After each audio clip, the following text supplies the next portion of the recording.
JBNN keep you informed. I'm Michelle Jones. Before we get into the news, please remember to like, subscribe, leave a comment, and share the news with someone today. Now on to the news. Reggae legend Jimmy Cliff dies at 81.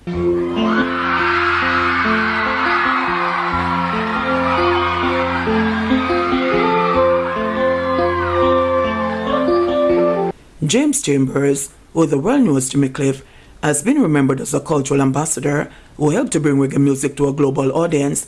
Jimmy Cliff died on Monday at the age of 81. The family of the legendary reggae singer and actor shared on social media that he died from pneumonia following a seizure. With a legacy stretching back 50 years, the two-time Grammy Award winner's musical career began singing ska tunes in the 1960s. He is known for hits like Wonderful World, Beautiful People, Sitting in Limbo, Many Rivers to Cross, I Can See Clearly Now, Vietnam, and Reggae Night.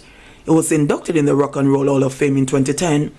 Gloucester Avenue, Montego Bay's famous hip strip, was renamed Jimmy Cliff Boulevard on March 28, 2019, in honor of the reggae singer. 5 arrested after police seized guns and over 100 rounds of ammunition in Parry Town, St. Anne. 5 individuals are now in police custody following the seizure of 2 illegal guns, an air gun, and more than 100 rounds of assorted ammunition during an early morning operation in Parry Town, St. Anne. According to police reports, the items were discovered during a targeted cordon and search operation carried out around 4:30 p.m. by members of the Special Operations Branch, the Area 2 Fugitive Apprehension Team, and the St. Anne Police Division.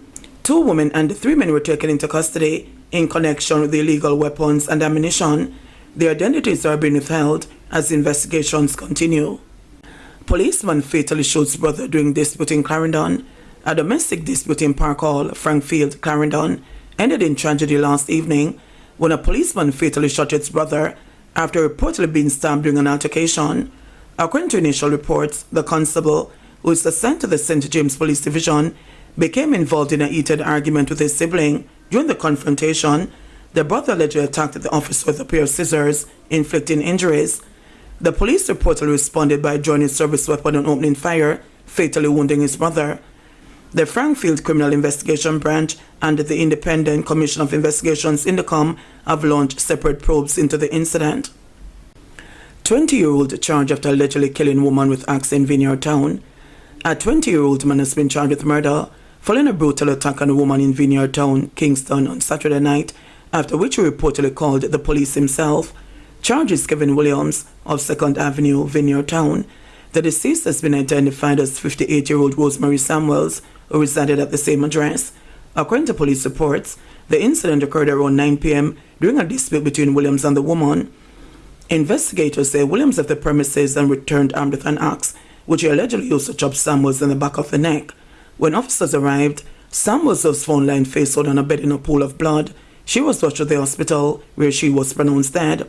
Williams was taken into custody and later charged after a question and answer session conducted in the presence of 2 justices of the peace. His court date is being arranged.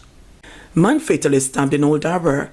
The Old Harbour police in St. Catherine are investigating the murder of a man at Port Esquivel last night. The deceased has been identified as Jason Wallace, a 28-year-old labourer of Burke Road in Old Harbour. According to reports about 9 p.m., Wallace had a dispute with another man who used a sharp object to stab him in the upper body. He was assisted to the Spanish Town Hospital, where he was pronounced dead. Dancehall artist Squash sentenced over 2 years in U.S. prison on gun charge. Dancehall entertainer Squash, whose real name is Andre Morris Whitaker, has been sentenced to 2 years and 3 months in a United States federal prison after pleading guilty to a crime-related charge. The 27-month sentence was handed down by Judge Roy Altman, who also imposed 3 years of probation and a US $100 fine. During the hearing, Prosecutor Jacob Kovsky urged the court to impose a sentence near the maximum 30 months allowed under the plea agreement. Kovsky presented 5 videos recovered from Squash's cell phone, all showing the entertainer handling or firing guns, including the pink modified Glock pistol that led to his arrest in February. Squash's attorney, Samuel Rabin, had pushed for a sentence of less than 2 years, citing mitigating factors on behalf of his client. After the approximately 30-minute court session, Squash was remanded in the custody of the U.S. Marshal Service to begin serving his sentence. Jamaica's murder count surpasses 600 despite major decline in homicides. Jamaica's murder tally has climbed past the 600 mark even as national crime statistics show a significant decline in homicides compared to last year. According to the latest Jamaica Constabulary Force JCF data, 604 murders were recorded up to November 22. This represents 437 fewer killings than the 1,041 reported in the same period last year, a 42% decrease. 13 murders were recorded island-wide last week. The St. Andrews South Police Division remains the country's deadliest division, recording 70 homicides so far this year. Rounding out the top 5 were St. Catherine North, 57, St. Anne, 54, St. James, 49, and the St. Catherine South, 48. Of the 19 police divisions, 17 have recorded declines in murders year on year. Other major crimes, shootings, wounding, and rape are also trending downward.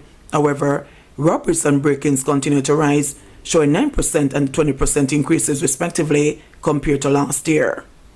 64-year-old Portland taxi operator charged with fraud. A Portland taxi operator has been charged after reportedly failing to surrender money from the sale of a vehicle he was instructed to dispose of on behalf of its owner. Charged with the large sale for motor vehicle and fraudulent conversion is 64-year-old Nollis Lindsay, otherwise called Baldhead, of Richmond Hill, Port Antonio. According to police reports, a woman had employed Lindsay as a taxi operator in 2023. In April of that year, the vehicle he operated sustained damage, prompting the owner to provide him with the necessary documents and instruct him to sell it. Lindsay allegedly later told the woman that he sold the vehicle for $50,000, but claimed he had been unable to contact her afterwards. He reportedly promised to turn over the money once he received payments from a partner draw in October 2025. After the woman failed to receive the payment, she reported the matter to the police, triggering an investigation. Lindsay subsequently turned himself into the authorities in the presence of his attorney. He was charged on Saturday, November 22, following a question and answer session, and is scheduled to appear in the Portland Parish Court on Tuesday, January 13, 2026.